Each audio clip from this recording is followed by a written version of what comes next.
السلام علیکم ورحمۃ اللہ وبرکاتہ۔ اعوذ باللہ من الشیطان الرجیم، بسم اللہ الرحمن الرحیم۔ جمعہ کا بیان۔ اللہ تعالیٰ نے فرمایا، جس کا ترجمہ ہے، اے ایمان والوں، جب جمعے کے دن نماز کے لیے اذان دی جائے تو اللہ سبحانہ و تعالیٰ کی یاد نماز کے لیے جلدی چل پڑو اور خرید و فروخت چھوڑو دو، تمہارے حق میں یہ بہت ہی بہتر ہے اگر تم سمجھ لو۔ الجمعہ 62 آیت نمبر 9۔ رسول اکرم صلی اللہ علیہ وسلم نے فرمایا، ہم سب امتوں کے بعد دنیا میں آئے لیکن قیامت کے دن سب سے آگے ہوں گے۔ فرق صرف یہ ہے کہ یہود اور نصارے کو ہم سے پہلے اللہ تعالیٰ کی کتاب ملی، پھر یہی جمعے کا دن ان کے لیے بھی مخصوص عبادت کے واسطے مقرر ہوا جو تم پر فرض ہوا ہے، لیکن انہوں نے اس میں اختلاف کیا اور ہم کو اللہ تعالیٰ نے اس کی ہدایت کر دی۔ سب لوگ ہمارے پیچھے ہوں گے، یہود دوسروں دن ہفتہ اور نصارہ تیسرے دن اتوار کی طرف چل دیے۔ رسول اکرم صلی اللہ علیہ وسلم نے فرمایا، تم میں سے جب کوئی جمعے کے لیے نماز کو آئے تو اسے غسل کر لینا چاہیے۔ حضرت عبداللہ بن عمر رضی اللہ تعالیٰ عنہ نے کہا، حضرت عمر بن خطاب رضی اللہ تعالیٰ عنہ جمعے کے دن کھڑے خطبہ دے رہے تھے کہ اتنے میں ایک صحابی رضی اللہ تعالیٰ عنہ گزشتہ مہاجرین صحابہ کرام رضی اللہ تعالیٰ عنہ میں سے آئے۔ حضرت عمر رضی اللہ تعالیٰ عنہ نے خطبے کے دوران ہی ان کو پکارا، بھلا یہ آنے کا کون سا وقت ہے؟ انہوں نے کہا، مجھے کچھ کام پڑ گیا تھا، میں گھر میں نہیں گیا، اذان سنتے ہی میں نے وضو کیا اور چلا آیا۔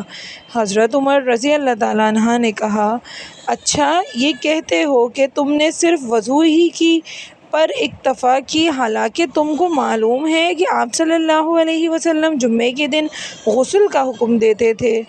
رسول اکرم صلی اللہ علیہ وسلم نے فرمایا، جمعے کے دن ہر جوان پر غسل اور مسواک کرنا واجب ہے اور ضروری بھی، اور اگر خوشبو میسر ہو تو اس کا بھی لگانا ضروری ہے۔ اس کی وضاحت کچھ اس طرح ہے کہ بہتر یہی ہے کہ شادی شدہ مرد اور اس کی بیوی دونوں ہی جمعے کے دن غسل جنابت کریں۔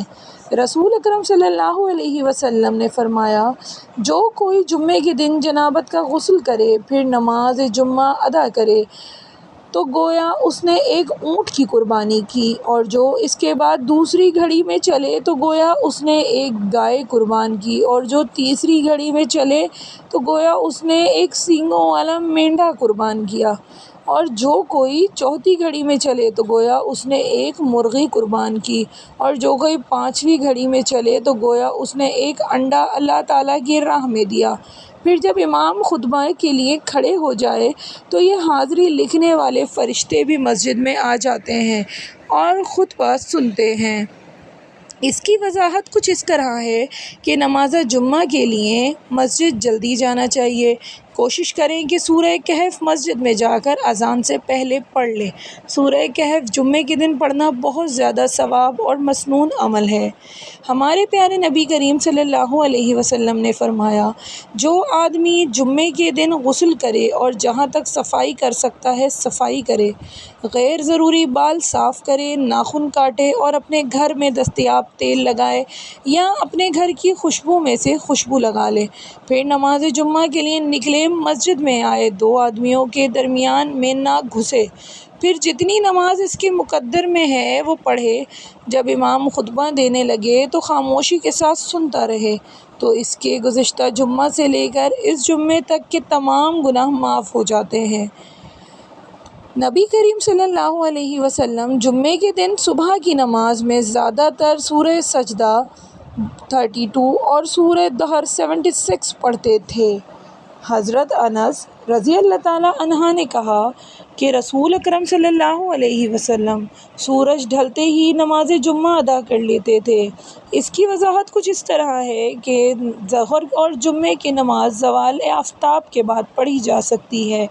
آج بھی بیت اللہ اور مسجد نبوی میں تمام نمازیں اول وقت میں ہی پڑھی جاتی ہیں۔ رسول اکرم صلی اللہ علیہ وسلم نے فرمایا، کوئی شخص اپنے بھائی کو اس کی جگہ سے اٹھا کر خود وہاں نہ بیٹھے۔ دریافت کیا گیا کہ آیا یہ حکم جمعے کے لیے خاص ہے؟ آپ صلی اللہ علیہ وسلم نے فرمایا نہیں، بلکہ جمعہ اور غیر جمعہ دونوں کے لیے یہی حکم ہے۔ اس کی وضاحت کچھ ایسی ہے کہ آداب جمعہ و آداب محفل میں ہے کہ آدمی نہایت متانت سنجیدگی کے ساتھ جہاں جگہ ملے بیٹھ جائے۔ دھکم پیل کرتے ہوئے گردنیں پھیلا کر آگے بڑھنا شرعاً ممنوع اور گناہ ہے۔ حضرت معاویہ بن ابی سفیان رضی اللہ تعالیٰ عنہ نے کہا کہ وہ جمعے کے دن منبر پر تشریف فرماتے تھے۔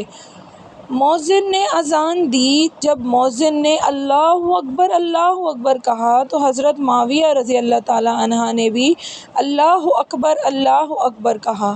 جب مؤذن نے اشہد ان لا الہ الا اللہ کہا تو حضرت معاویہ رضی اللہ تعالیٰ عنہ نے کہا کہ میں بھی یہ گواہی دیتا ہوں۔ پھر مؤذن نے اشہد ان محمد الرسول اللہ کہا تو حضرت معاویہ رضی اللہ تعالیٰ عنہ نے کہا میں بھی یہی گواہی دیتا ہوں۔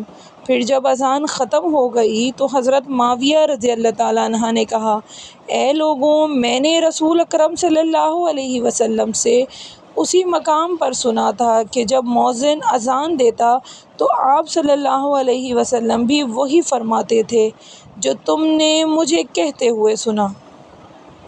حضرت جابر بن عبداللہ رضی اللہ تعالیٰ عنہ نے کہا کہ ایک کھجور کا تنا تھا جس پر ٹیک لگا کر رسول کریم صلی اللہ علیہ وسلم کھڑے ہوتے تھے، اور جب آپ صلی اللہ علیہ وسلم کے منبر رکھا گیا تو اسی تنے سے ہم نے 10 ماہ کی حاملہ اونٹنی کے رونے جیسی آواز سنی۔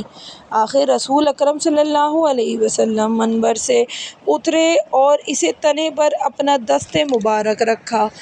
اس کی وضاحت کچھ ایسی ہے کہ اس جدائی کی وجہ سے تنے پر لرزہ طاری ہو گیا تھا اور اسی طرح رونے لگا جس طرح 10 ماہ کی حاملہ اونٹنی تکلیف کی وجہ سے روتی ہے، کہ یہ رسول کریم صلی اللہ علیہ وسلم کا معجزہ تھا۔ حضرت عبداللہ بن عمر رضی اللہ تعالیٰ عنہ نے کہا کہ نبی کریم صلی اللہ علیہ وسلم کھڑے ہو کر جمعے کا خطبہ دیتے تھے، پھر خطبے کے بعد بیٹھتے، پھر کھڑے ہوتے جیسے تم آج کل کرتے ہو۔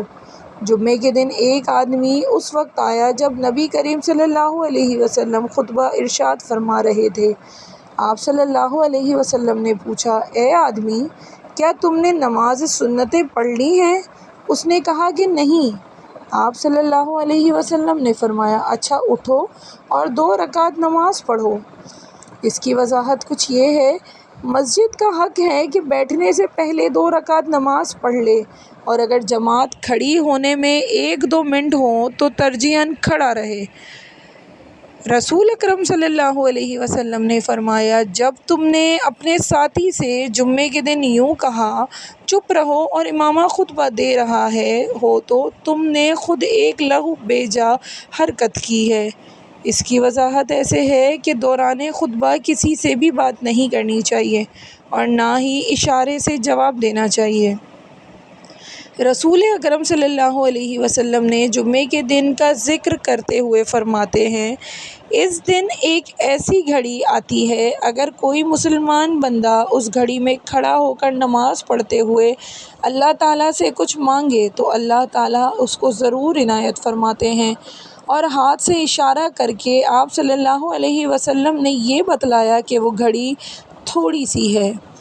جمعے کے دن نوافل اور درود زیادہ پڑھنے چاہیے اور دعائیں بھی زیادہ مانگنی چاہیے۔ رسول اکرم صلی اللہ علیہ وسلم ظہر سے پہلے 2 رکعت اور ظہر کے بعد 2 رکعت اور مغرب کے بعد 2 رکعت اپنے گھر میں پڑھتے تھے، اور عشاء کے بعد بھی 2 رکعتیں گھر میں پڑھتے تھے، اور نماز جمعہ کے بعد مسجد میں کچھ نہیں پڑھتے تھے بلکہ جب اپنے گھر لوٹ کر آتے تو 2 رکعتیں پڑھتے تھے۔ اس کی وضاحت کچھ یوں ہے کہ ظہر کی جگہ نماز جمعہ ہے، اس لیے جو سنتیں ظہر سے پہلے اور بعد میں مسنون ہیں وہی نماز جمعہ سے پہلے اور بعد میں بھی پڑھنا مسنون ہے۔ ایک اور جگہ آپ صلی اللہ علیہ وسلم نے فرمایا تم کو ایک ایسا کام نہ بتاؤں کہ اگر تم اس کو کرو تو آگے بڑھنے والوں کو پالو گے اور تم کو کوئی نہ پا سکے گا جو تمہارے پیچھے ہے، اور تم اپنے زمانے والوں میں سے سب سے اچھے ہو جاؤ گے، مگر ہاں سوائے ان کے جو یہی عمل شروع کر دیں۔ تم ہر نماز کے بعد 33 بار سبحان اللہ، 33 بار الحمدللہ اور 33 مرتبہ اللہ اکبر کہہ لیا کرو۔ اس کی وضاحت کچھ یہ ہے کہ ایک حدیث میں اللہ اکبر کا ذکر 34 بار آیا ہے۔ سوتے وقت بھی یہ عمل کرنے سے دن بھر کی تھکان دور ہو جاتی ہے۔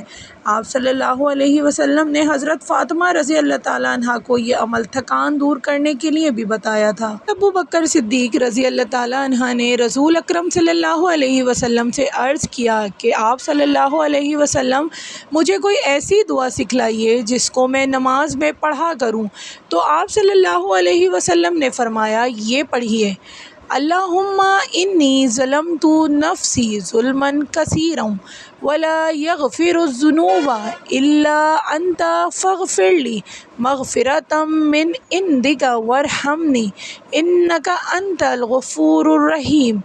اس کا ترجمہ ہے، یا اللہ میں نے اپنی جان کو گناہ کر کے بہت مصیبت میں ڈالا، اور گناہوں کو معاف کرنے والا آپ کے سوا کوئی نہیں۔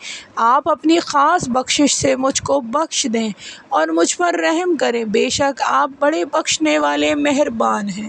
جزاک اللہ خیرا۔ صدقہ جاریہ سمجھ کے ویڈیو کو شیئر کریں اور چینل کو سبسکرائب کریں۔ بیل آئیکن کا بٹن ضرور پریس کریں۔